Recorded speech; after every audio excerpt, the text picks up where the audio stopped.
Hey guys, I have got several videos I've got made up, but due to our internet and spottiness of that, I've had a hard time getting some of them up.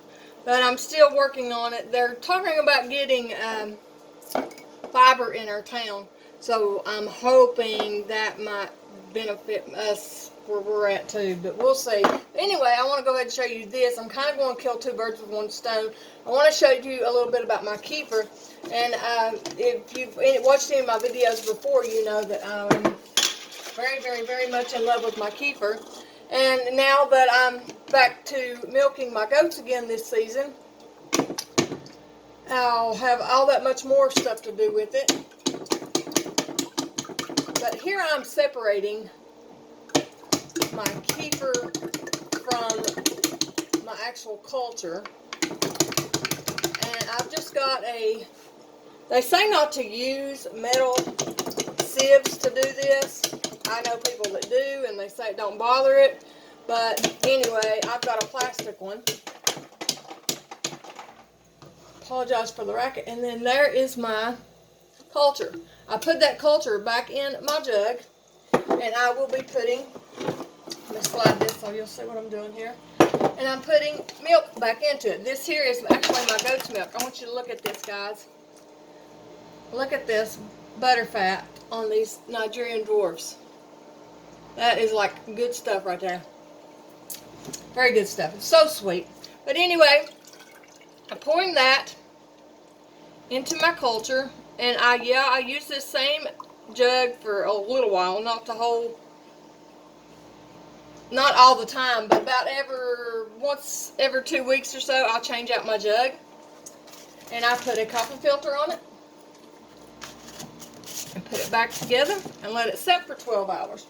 Kefir to me is just amazing. It's just, I don't know, I just love it to death. I've got all kinds of different uses that I use it for, and that's part of what I want to start showing y'all a little bit more of, because I don't really show much of it.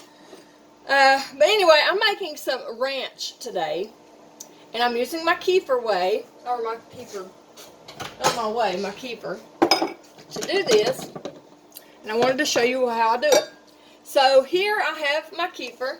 You can use buttermilk in the place of this, or regular milk for this recipe if you wanted to. And I'm adding 1.5 cups.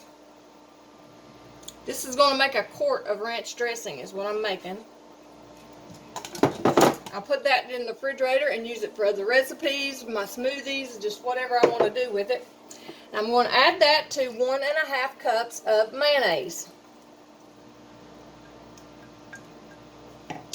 Now I'm going to add my salt and pepper. And to that I'm going to add 1.5 teaspoons of salt. This is a 1/2 teaspoon measure, is the reason I'm doing that. And the same with your pepper, 1.5 teaspoons of pepper. And then I'm going in for my garlic, or not my garlic, but my onion powder. And my onion powder, I'm going to use a tablespoon's worth of onion powder. Now you can cut this recipe in half. I have at times, but we go through it pretty quick. So I make a quart at a time just so I don't have to keep doing this all the time. I want to do that one last because I want to tell you about that. Now I'm going to use my dill, and I'm using 1/2, which I'm just eyeballing this, 1/2 of a tablespoon of dill. And parsley, I'm doing a tablespoon of parsley. Now, for my garlic, we love fresh garlic in anything like this. So I have got a tablespoon's worth of garlic, but because we love garlic so well, I have a tendency to add more garlic. But I want it in the powder form, and I know that's kind of silly, but I do. But this is a 1/2 teaspoon of garlic powder. Because remember, garlic powder is stronger than actual garlic, or concentrated, not stronger. Excuse me. And we mix this up. And I'm actually going to put it right back in this jar that I had my goat's milk in. I've got the goat's milk right now in the dehydrator. I'm going to be canning more this year. My deep freezer, my upright deep freezer, kicked a bucket this past weekend, so we bought another deep freezer, and it's a box freezer, so it's also smaller because of the hole I had to put it in.